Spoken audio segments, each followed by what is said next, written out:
আছেন সবাই? সো আমি অ্যাকচুয়ালি গাইস আজকে তোমাদের সাথে শেয়ার করব আমার ভিডিওগুলো আসলে কোন দেশ থেকে মানুষ সবচেয়ে বেশি দেখে আরকি। সো অনেক দেশ থেকে আসলে আমার ভিডিওগুলো দেখে আদার্স ওইখানে লেখা থাকবে। এখানে আসলে অপশন থাকে না। সো আমি সামনে স্ক্রিনশটটা দেখাবো। এইখানে স্ক্রিনশটটা ফলো করলে দেখতে পারবো আসলে কোন দেশ থেকে আমার ভিডিওগুলো সবচেয়ে বেশি মানুষ দেখে।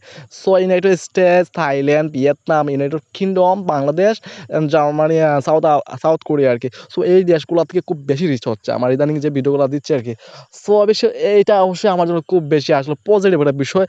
গাইস এই বিষয়টা আসলে আমার জন্য খুব বেশি পজিটিভ একটা বিষয়। কারণ হচ্ছে দেখেন আমার দেশের বাইরে যখন আমার ভিডিওগুলো যাচ্ছে, রিচ হচ্ছে, মানুষ দেখতেছে। সো আমার কাছে ভিডিও মেক করা আসলে আলাদা একটা এনার্জি চলে আসছে। সো অবশ্যই আমি এই জিনিসটা খুব বেশি এনজয় করতেছি। মানে আমি জানি না আর কতদিন এরকম ভিডিও করতে পারবো আরকি। বাট আমি এই সময়টা আমি এনজয় করতেছি ভিডিও করার জন্য আরকি। যে কয়দিন ভিডিও করা যায় আমি ইনশাআল্লাহ ভিডিও করে যাবো। বাট যদি সামনে কোনো এক সময় না করি তাহলে অবশ্যই সেটাও আপনাদের জানাবো। থ্যাংক ইউ, ধন্যবাদ সবাই পাশে থাকার জন্য।